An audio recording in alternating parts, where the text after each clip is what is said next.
Shalom, Bapak-bapak, ibu-ibu dan saudara-saudara yang saya kasih dalam Tuhan Yesus Kristus. Selamat ketemu lagi dan selamat kita berbakti di dalam nama Tuhan Yesus Kristus.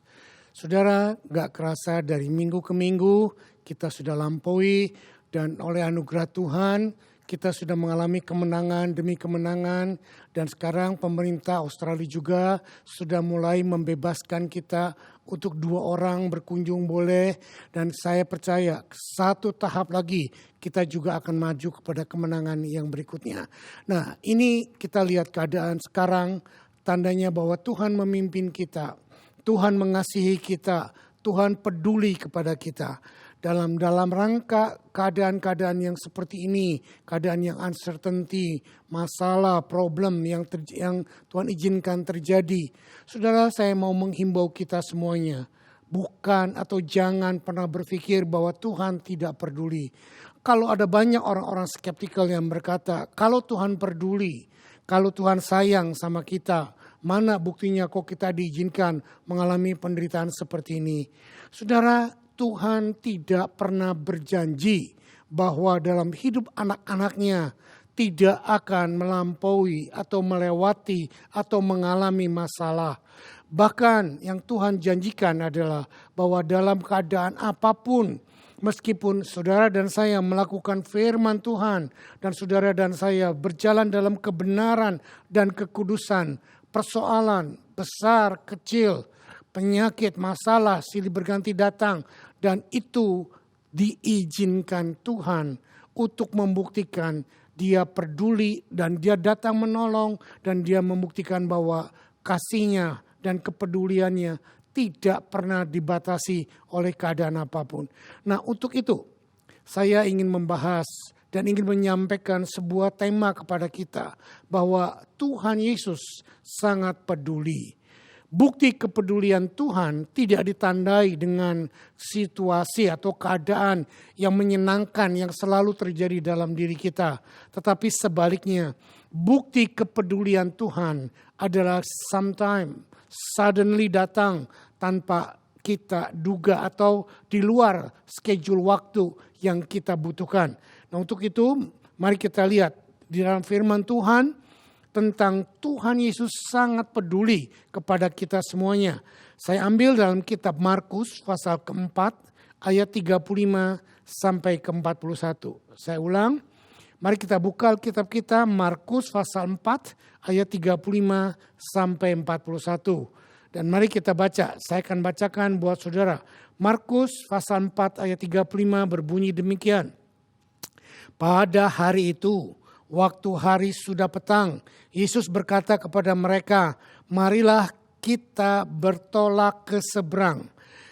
Ayat 36, mereka meninggalkan orang banyak itu, lalu bertolak dan membawa Yesus beserta dengan mereka di dalam perahu di mana Yesus telah duduk dan perahu-perahu yang lain juga menyertai Dia. Ayat 37, lalu mengamuklah taufan yang sangat dahsyat dan ombak menyembur masuk ke dalam perahu sehingga perahu itu mulai penuh dengan air. 38. Pada waktu itu Yesus sedang tidur di buritan di sebuah tilam. Maka murid-muridnya membangunkan Dia dan berkata kepadanya, Guru, Engkau tidak peduli kalau kita binasa. Ia pun bangun, mengharik angin itu dan berkata kepada danau itu, diam, tenanglah. Lalu angin itu reda dan danau itu menjadi teduh sekali. Ayat 40, lalu ia berkata kepada mereka, mengapa kamu begitu takut? Mengapa kamu tidak percaya? Saya ulang ayat 40, lalu ia berkata kepada mereka, mengapa kamu begitu takut? Mengapa kamu begitu tidak percaya? Ayat 41. Mereka menjadi sangat takut dan berkata kepada yang lain, siapa gerangan orang ini sehingga angin dan danau pun taat kepadanya. Nah, Bapak Ibu Saudara yang dikasihi Tuhan, Dalam satu kejadian yang kita baru baca, di tengah perjalanan, Yesus mengajak murid-muridnya pergi ke seberang. Dalam ayat yang ke-35 dikatakan, pada waktu satu hari sudah petang, Yesus berkata kepada mereka, marilah kita bertolak ke seberang. Kalau saudara punya Alkitab yang hard paper atau saudara punya Alkitab yang hard copy, garis bawahi, marilah kita bertolak ke seberang.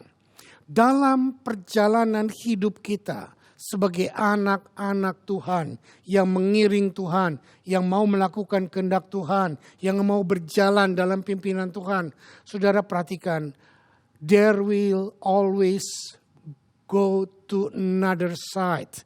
Akan selalu ada challenge, tantangan dari Tuhan untuk kita pergi ke seberang atau pergi kepada tujuan yang baru atau pergi kepada satu destinasi yang Tuhan tetapkan dalam hidup kita. Jangan puas dengan keberadaan kita yang saat ini. Dalam keberadaan kita yang sudah mencapai diberkati, yang sudah mencapai gelar bachelor, master atau apapun. Tetapi bukan berarti saya menganjurkan Anda tidak pernah puas, bukan. Berbeda, yang saya katakan jangan pernah kita mau berdiam diri dalam mengiring kita kepada Tuhan menjadi pasif. Karena Tuhan selalu punya sesuatu yang baru dan Tuhan punya sesuatu challenge buat kita untuk membawa kita naik menuju ke tempat yang lebih baik, ke tempat yang lebih tinggi, yaitu go to the another destination. Seperti Tuhan berkata kepada murid-muridnya, mari kita bertolak ke seberang. Saudara, Tuhan selalu mengajak kita untuk melakukan sesuatu yang menurut Dia lebih besar daripada yang sudah biasa kita kerjakan. Kenapa? Karena Tuhan punya tujuan yang jauh lebih besar daripada yang saudara dan saya bisa pikirkan dan rencanakan. Dan ketika hari sudah petang, saudara dengar baik-baik. Petang adalah sistem pergantian waktu dari siang menuju ke malam. Dan selalu ada dalam hidup kita transisi-transisi yang terjadi. Bahwa satu fase dalam hidup kita mungkin seperti anak saya sebentar lagi bulan Juni. Dia akan selesai menjadi Master of Definitive. Fase untuk belajar dalam sekolah Alkitab selesai. Dan itu adalah petang buat dia. Dan satu fase yang baru yang terbuka. Ada fase yang lain, yaitu terjun ke masyarakat pelayanan dengan yang lebih akurat, dengan yang lebih berbuah-buah. Akan selalu ada challenge, masa petang menuju ke malam atau masa subuh, masa dawn pagi daripada malam menuju kepada fajar yang menyingsing. Dan seperti yang Yesus katakan juga tadi, bahwa mari kita pergi ke seberang. Dua hal ini menunjukkan dalam setiap kehidupan kita, ada fase di mana ada masa transisi. Dan pada waktu fase transisi seringkali kita tidak nyaman.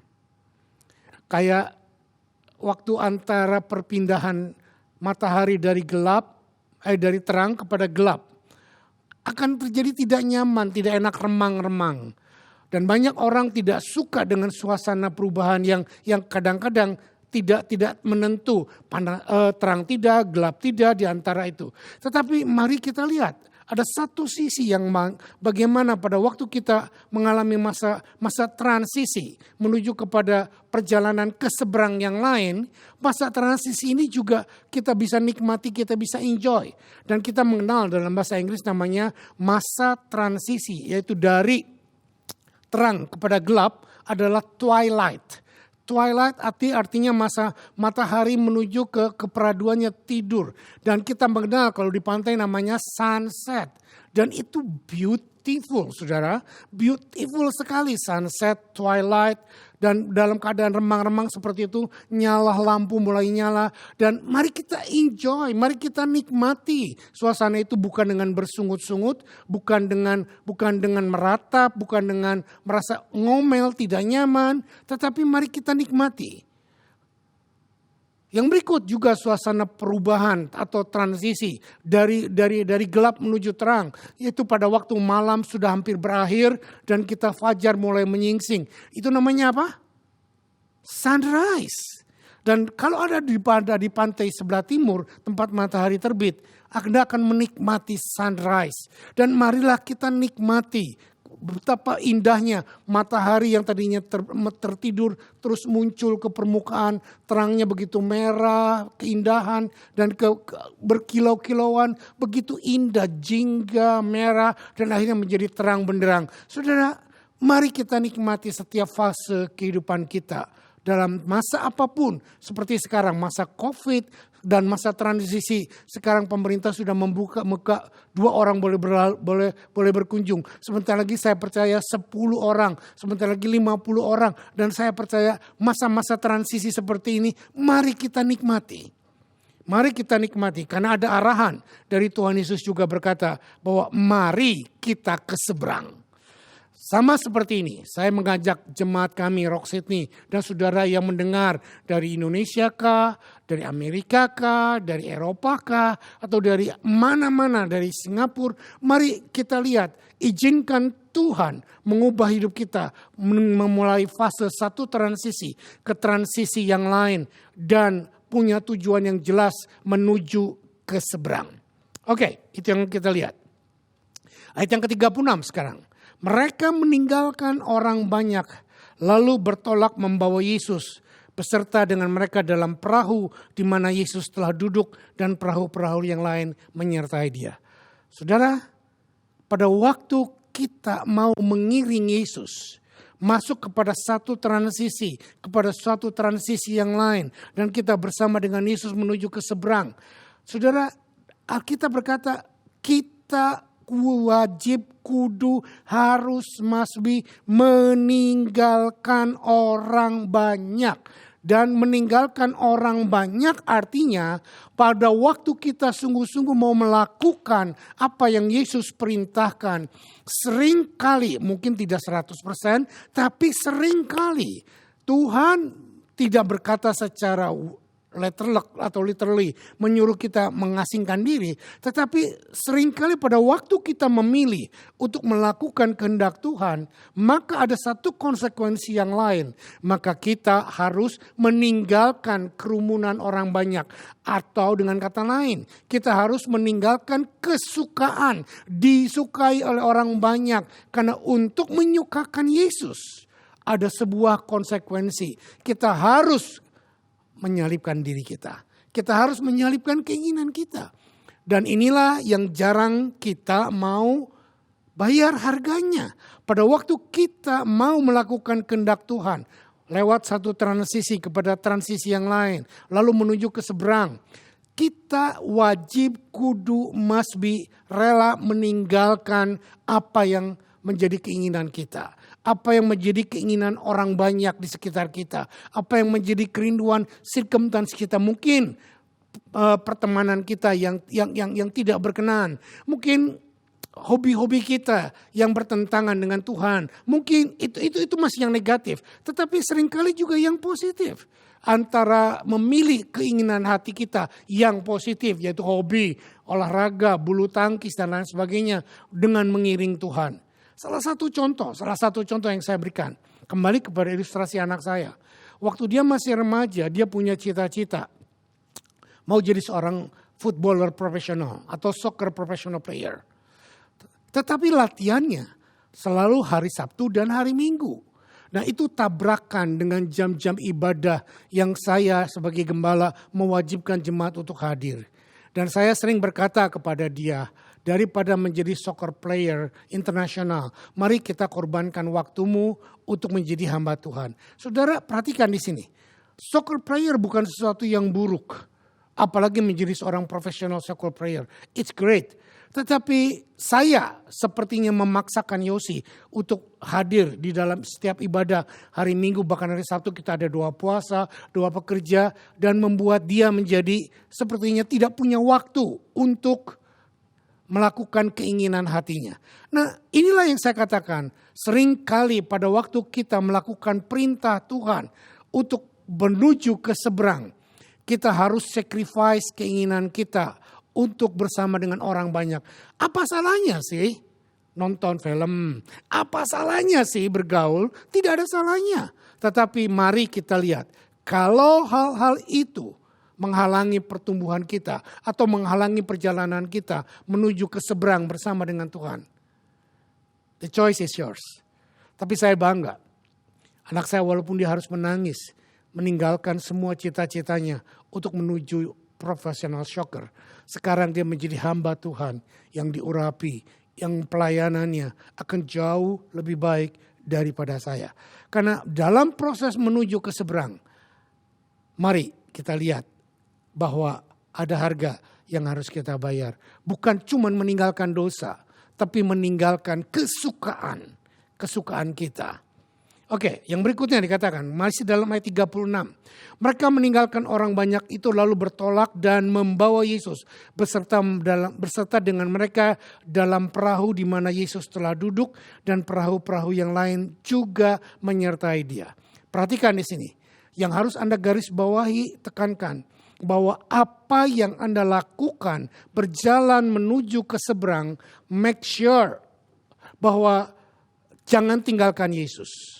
Make sure, jangan biarkan Yesus ada di sisi yang lain. Tetapi bawa Yesus dalam perahu yang engkau pergi.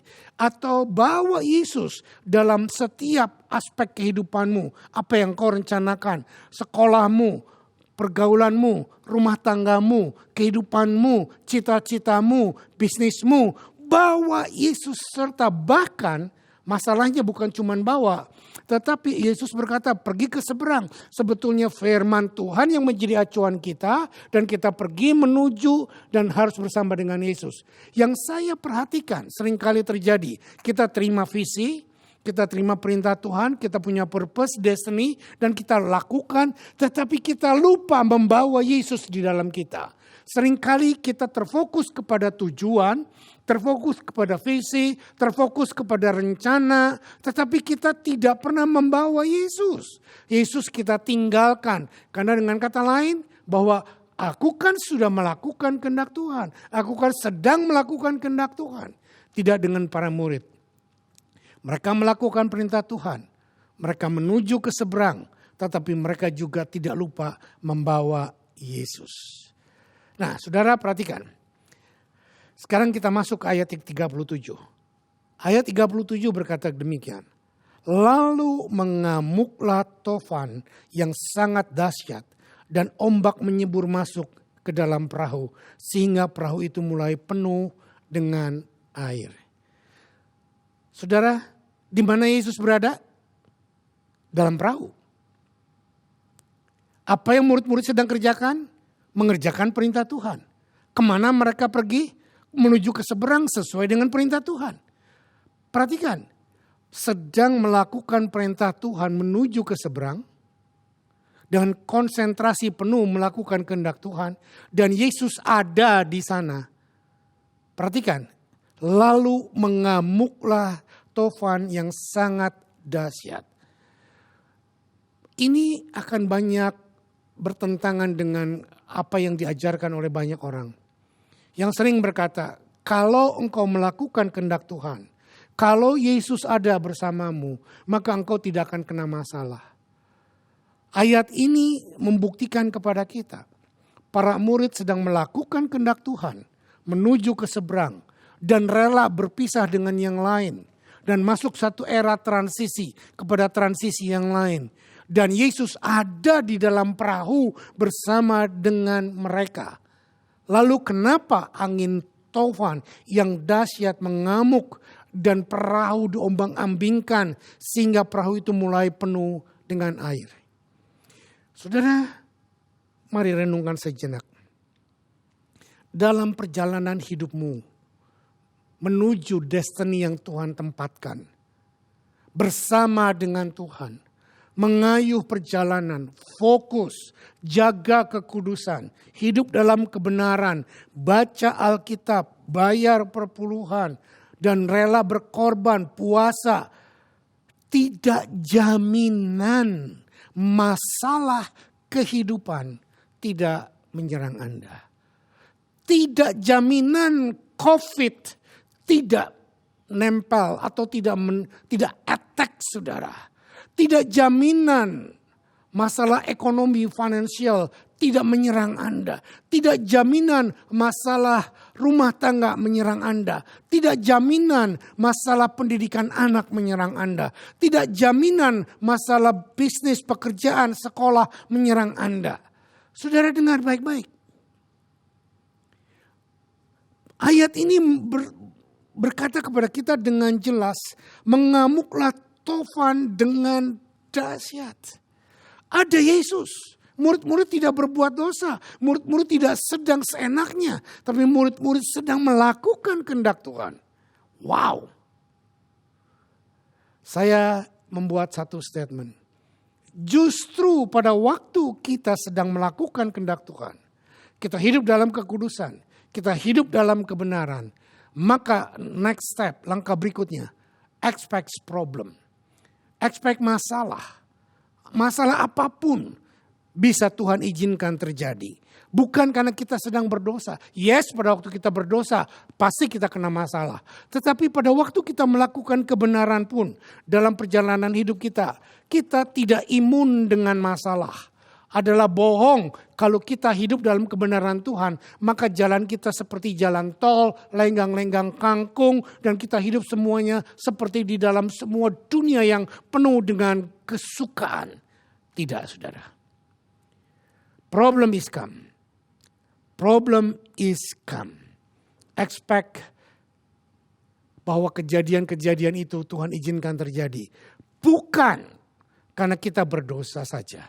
Tetapi adalah tujuan Tuhan untuk menunjukkan siapa jati diri dia yang sebenarnya. Ya, kita lihat ayat yang ke-38. Sekarang Markus 4 ayat yang ke-38.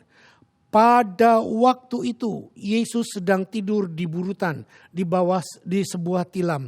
Maka murid-muridnya membangunkan dia dan berkata kepadanya, Guru, engkau tidak peduli kalau kita binasa.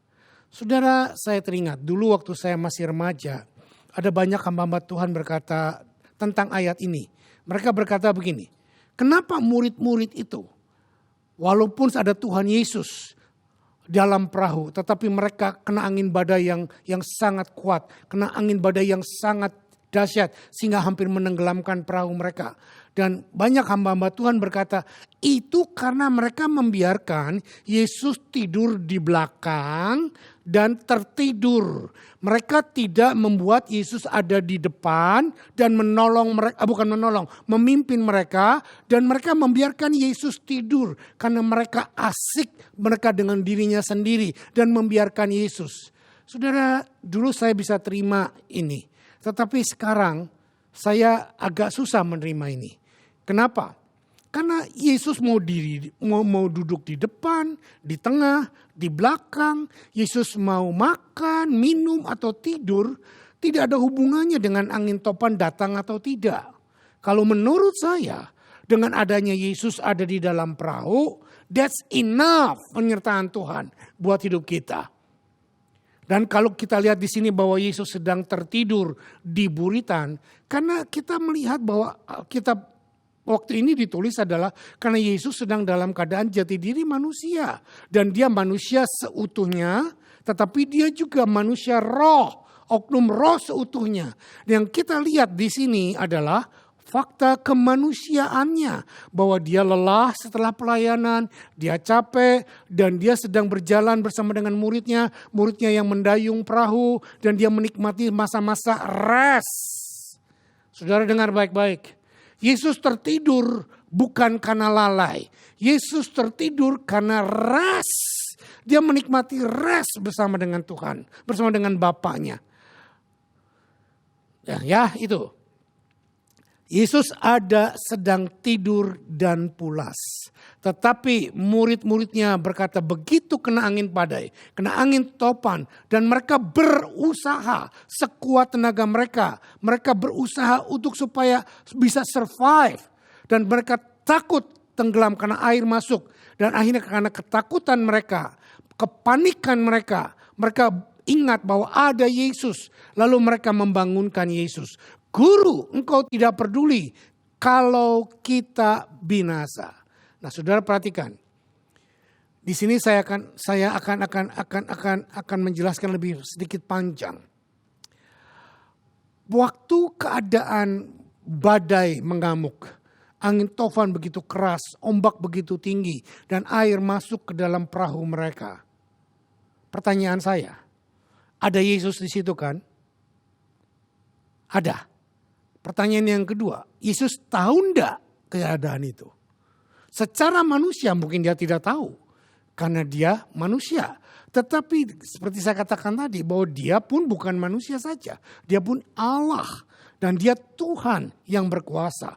Rohnya tahu bahwa ada dalam keadaan terancam. Tetapi dia tertidur karena dia percaya bahwa apa yang dia kerjakan, Bapaknya akan selalu menyertai dia. Bapaknya akan melindungi dia. Berbeda dengan murid-murid yang walaupun ada Yesus, tetapi manusiawinya jauh lebih kuat daripada ilahinya atau rohnya. Keadaan roh di dalam diri murid-murid tidak sekuat keadaan roh di dalam diri Yesus. Sehingga murid-murid panik, sehingga murid-murid takut, dan begitu panik dan takut. Yang negatif, yang saya nggak suka dari murid-murid ini. Dia berkata, engkau tidak peduli kalau kita binasa. Saudara perhatikan ini.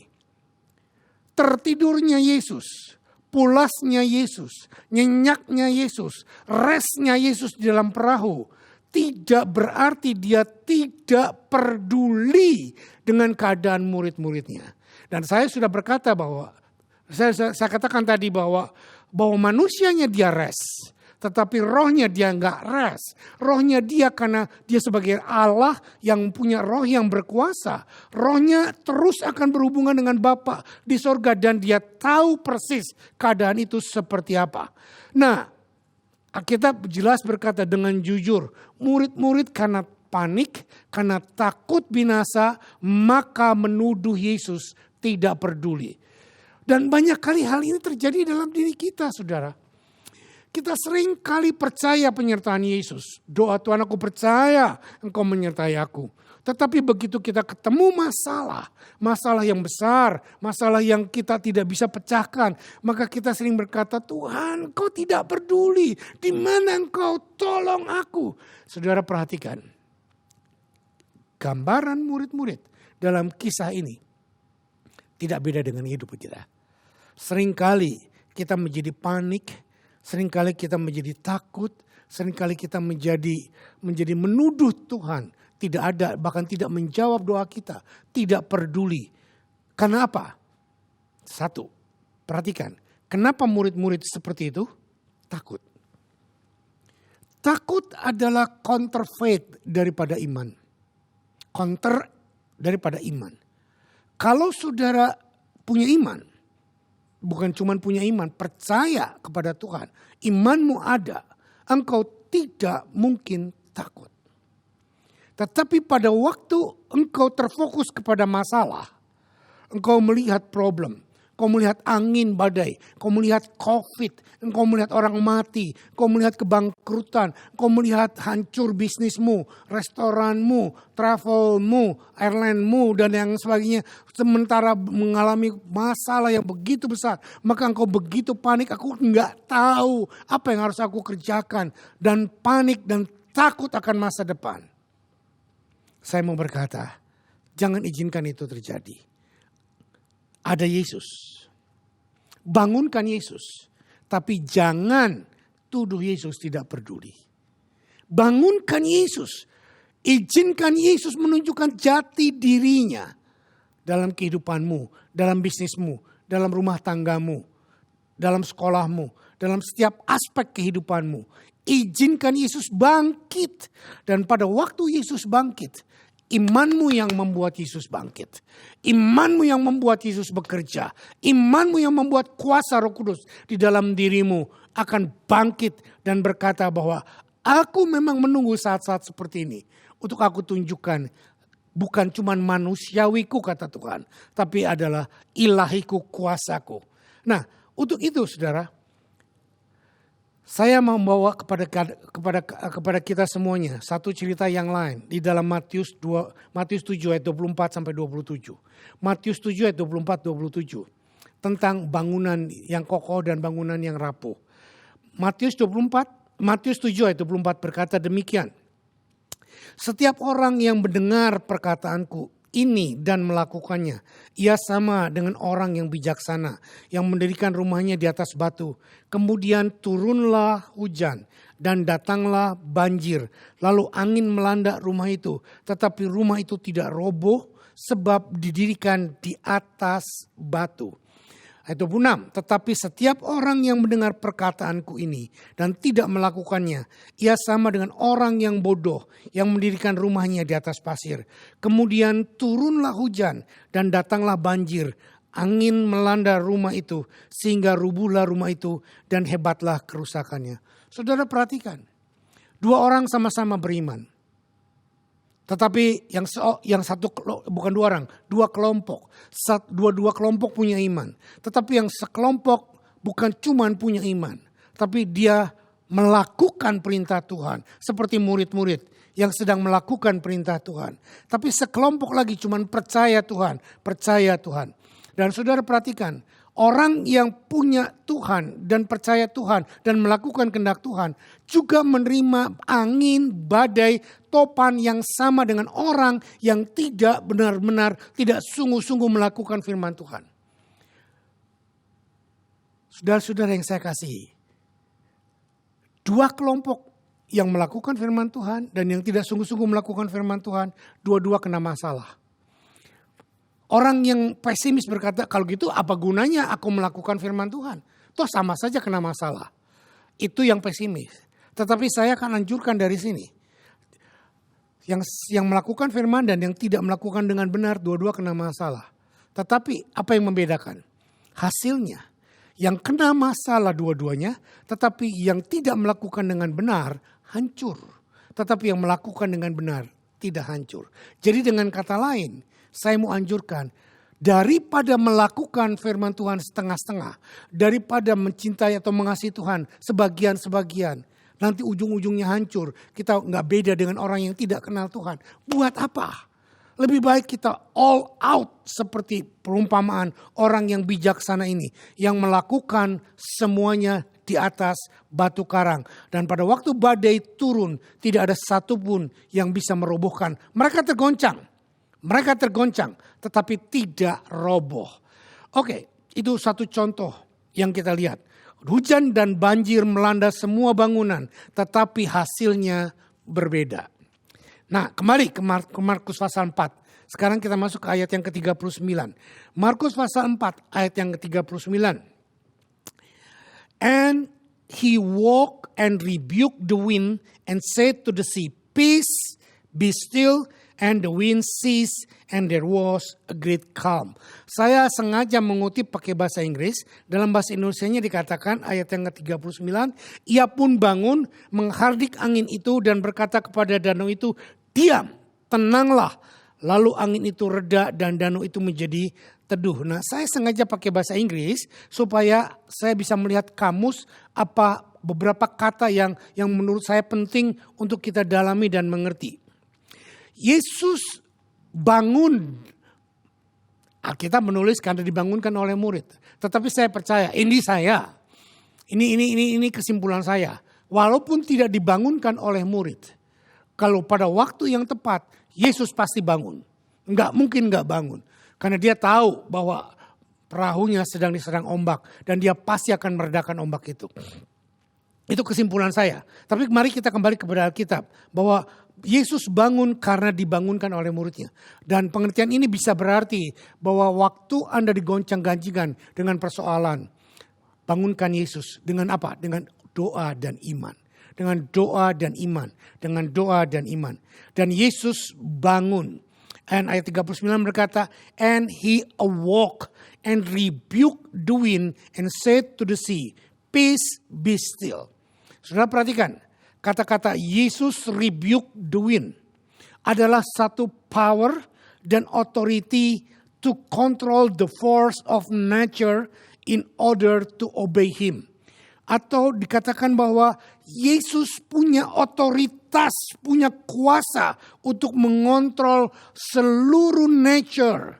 Dan itulah jati diri manusia sejati. Kembali kepada cerita Adam. Pada waktu Adam diciptakan pertama kali, bahwa Tuhan Bapa di sorga memberikan dominion kepada Adam. Nah, inilah dominion itu. Untuk berkuasa atas semua ciptaan Tuhan yang lain. Nature adalah ciptaan Tuhan yang lain. Dan Yesus menunjukkan jati dirinya. Bahwa dia adalah the last Adam. Bahwa dia adalah manusia terakhir yang sempurna. Yang punya kuasa itu. Dan Yesus berkata kepada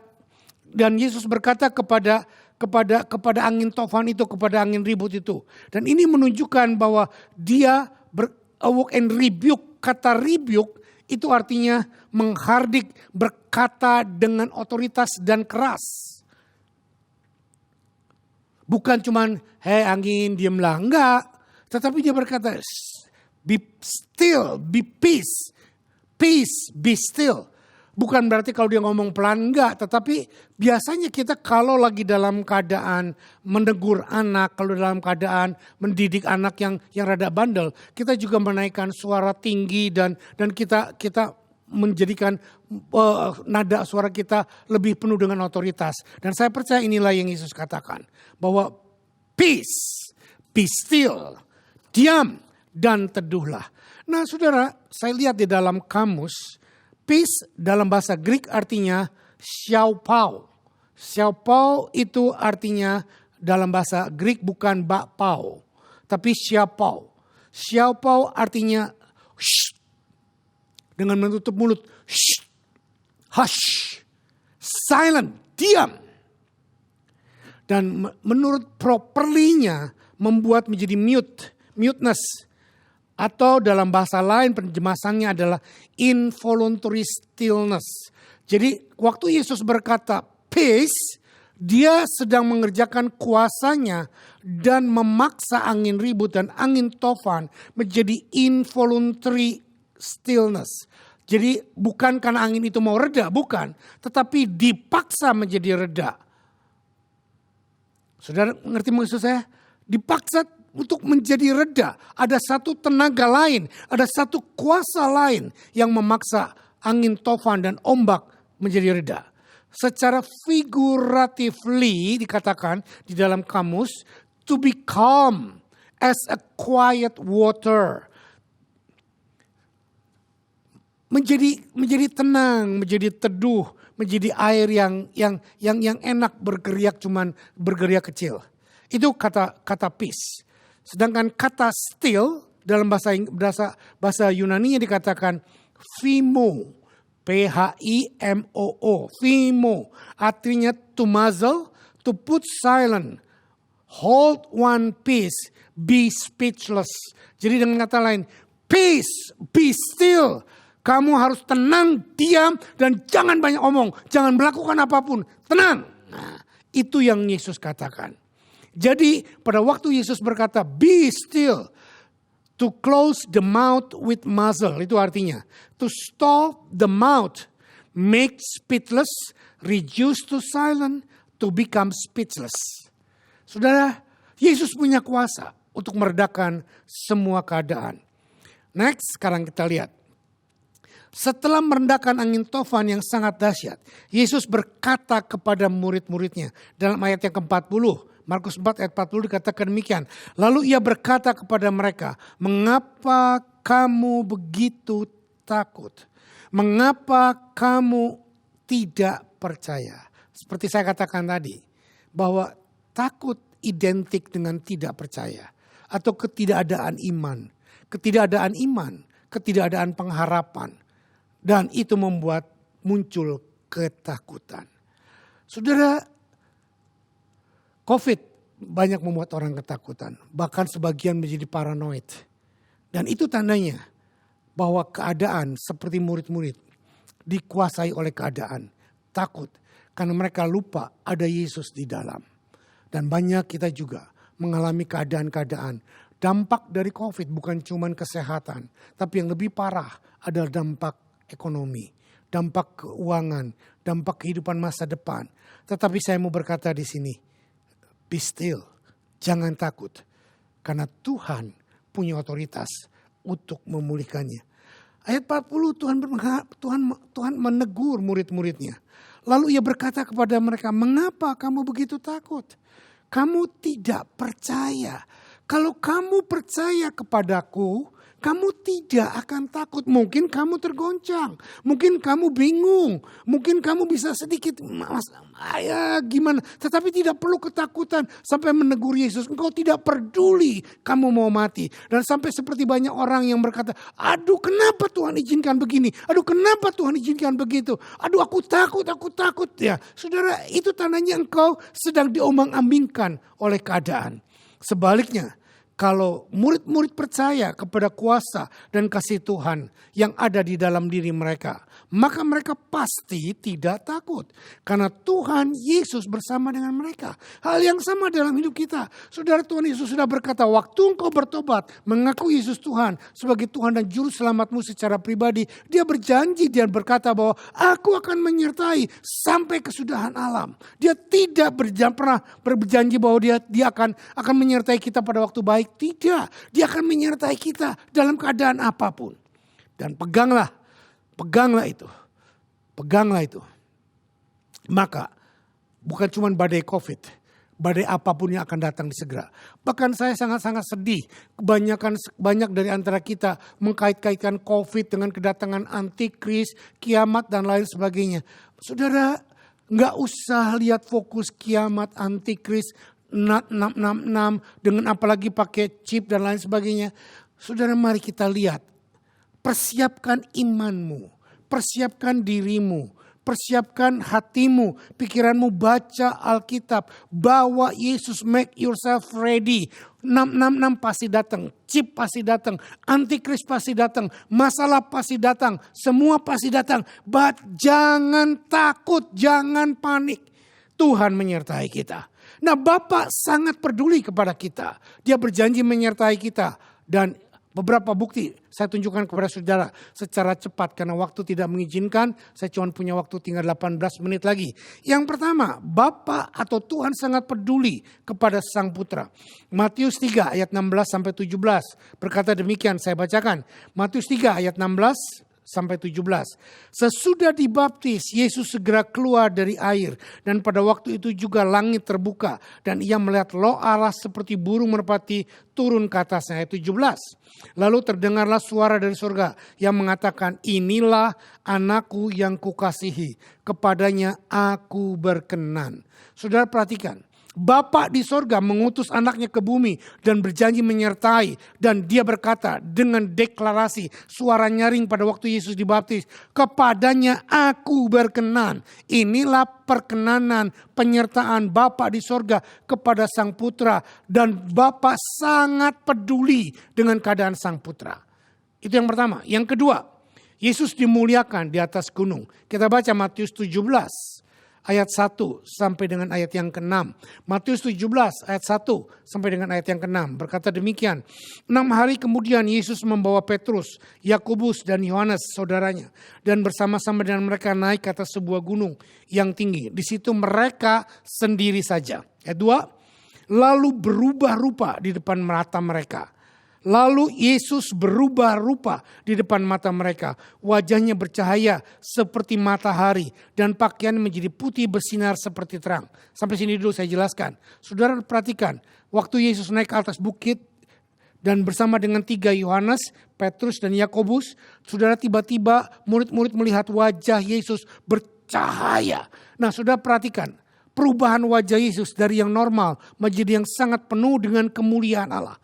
Itu tanda penyertaan Bapa. Itu tanda perkenanan Bapa. Itu tanda pedulinya Bapa kepada Yesus.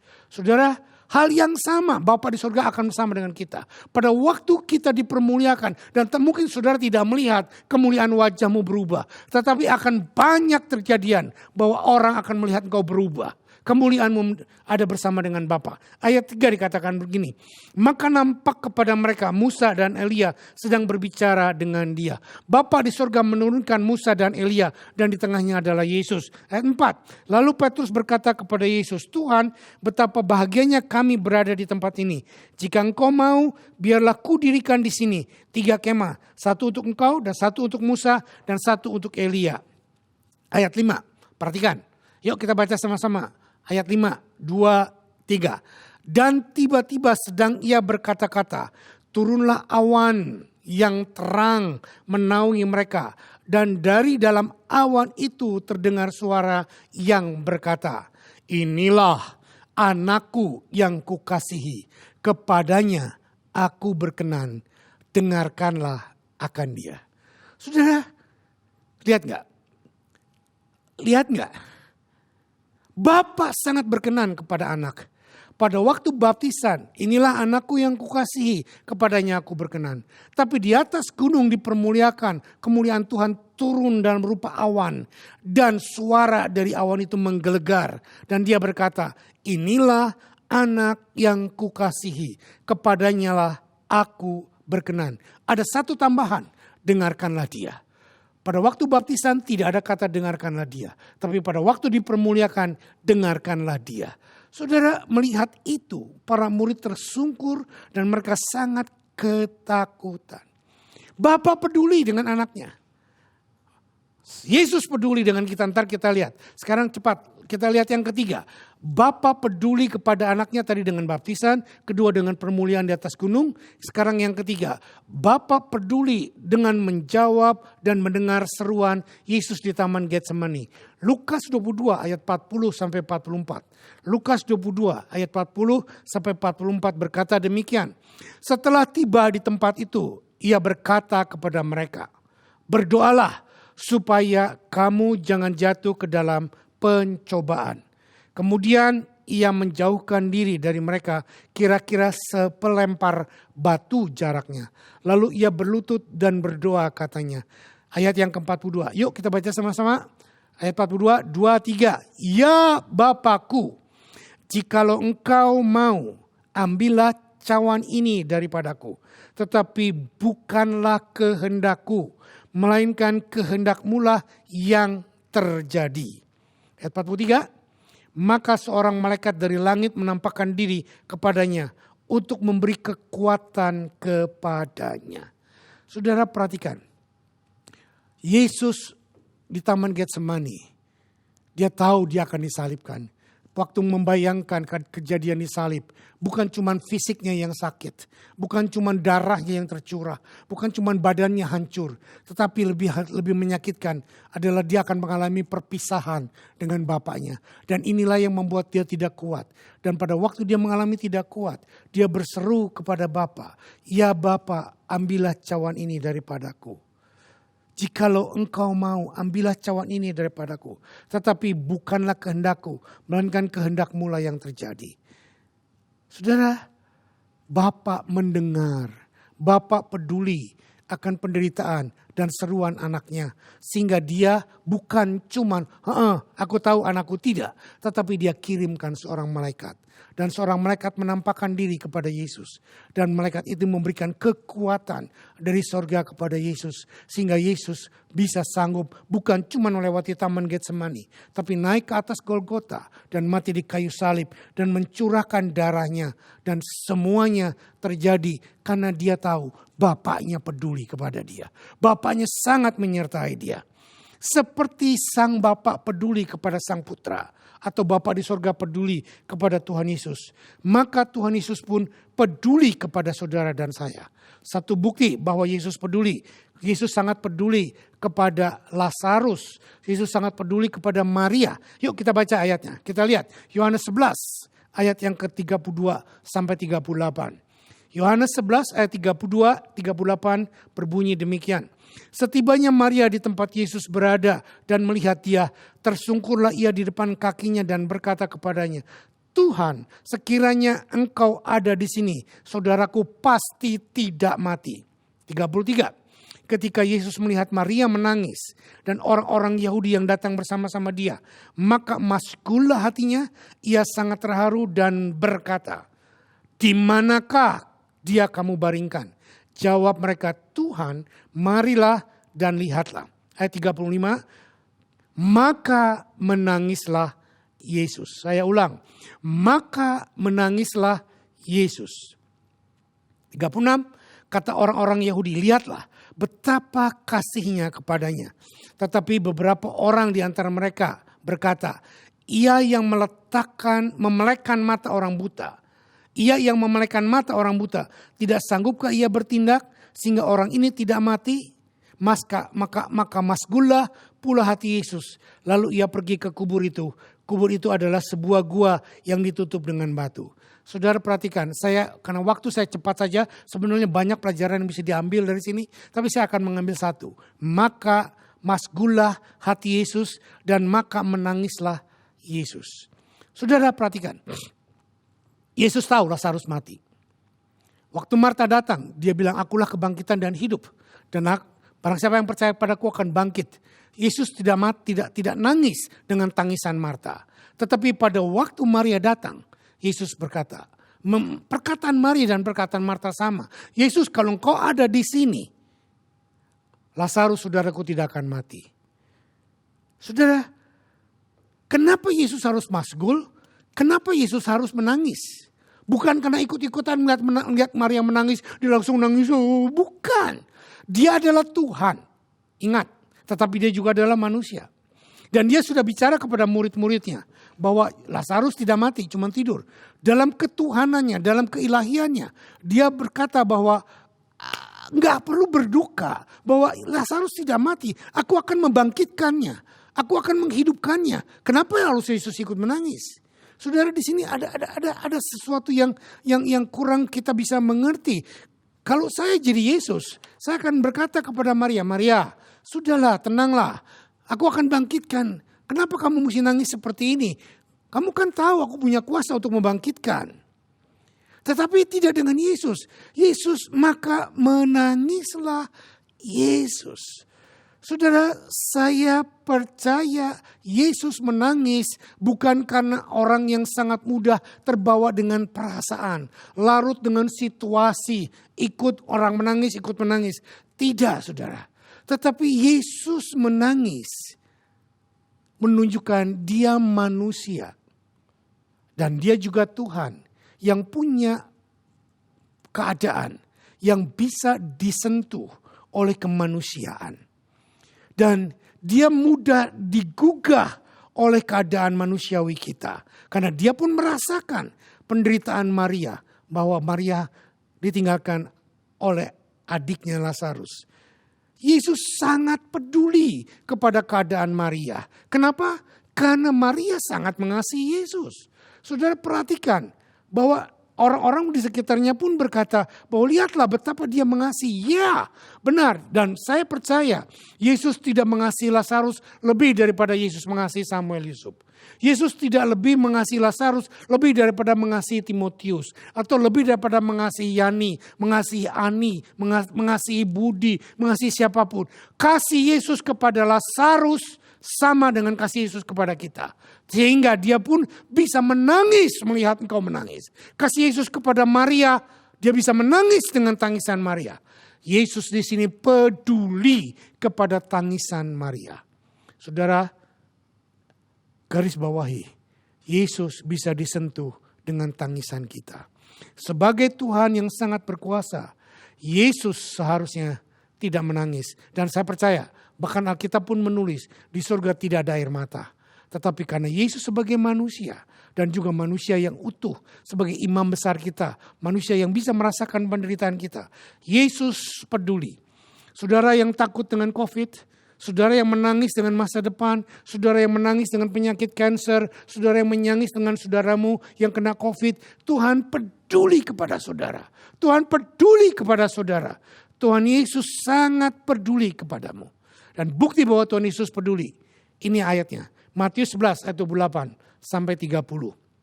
Yuk kita buka. Matius 11 ayat 38 Ayat 28 sampai 30 berkata demikian. Marilah kepadaku semua yang letih lesu dan yang berbeban berat. Aku akan memberikan kelegaan kepadamu. Pikulah kuk yang kupasang dan belajarlah padaku. Karena aku lemah lembut dan rendah hati dan jiwamu akan mendapat ketenangan. Sebab kuk yang kupasang itu enak dan bebanku pun ringan. Yesus mengundang kepada saudara yang takut akan masa depan. Kepada saudara yang takut gak dapat kerjaan. Kepada saudara yang takut gak bisa sekolah. Kepada saudara yang takut bisnismu hancur. Kepada saudara yang takut gak tahu setelah COVID mau buat apa. Tuhan bilang, come to me. Dia sangat peduli. Beban beratmu akan diambil. Dan dia sudah ambil. Karena dia sudah mati di atas kayu salib. Untuk menggantikan kita. Dan dia akan berikan kelegaan. Dia akan berikan kelegaan. Dan sebagai ayat pengunci sebelum kita masuk dalam perjamuan kudus. Yuk kita buka. Yohanes 17 ayat 24 sampai 26. Yohanes 17 ayat 24 sampai 26. Berbunyi demikian. Ya Bapa, aku mau supaya dimanapun aku berada, mereka juga berada bersama-sama dengan aku. Mereka yang telah engkau berikan kepadaku, agar mereka memandang kemuliaanku yang telah engkau berikan kepadaku. Sebab engkau telah mengasihi aku sebelum dunia dijadikan. Saudara, pegang ayat ini. Saya ulang. Di sini saya bold. Ya Bapak, Yohanes 17 ayat 24. Kalau saudara nanti di rumah baca sampai 26, tapi sekarang saya akan baca 24 saja. Ya Bapa, aku mau supaya dimanapun aku berada, mereka juga berada bersama-sama dengan aku. Mereka yang telah engkau berikan kepadaku, agar mereka memandang kemuliaanku yang telah engkau berikan kepadaku, sebab engkau telah mengasihi aku sebelum dunia dijadikan. Saudara, ayat ini sungguh menggugah hati saya. Yesus tidak mau masuk surga sendirian. Yesus tidak mau berada di surga cuman menyendiri, kapok lu gua tinggalin. Tidak. Yesus berkata, Bapa, aku mau di mana aku berada, di sana pun mereka berada. Siapa mereka? Saudara dan saya. Orang-orang yang dia kasihi. Orang-orang dia peduli. Orang-orang yang dia tebus. Orang-orang dia sudah berikan darahnya. Orang-orang yang tubuhnya dicabik-cabik untuk menyembuhkan penyakit kita. Saudara, dia peduli. Dan dia berkata, aku mau, bukan cuma mereka berada bersama dengan aku. Tetapi ini yang menggugah saya. Ini yang membuat harapan saya semakin hari mengiring Tuhan semakin indah.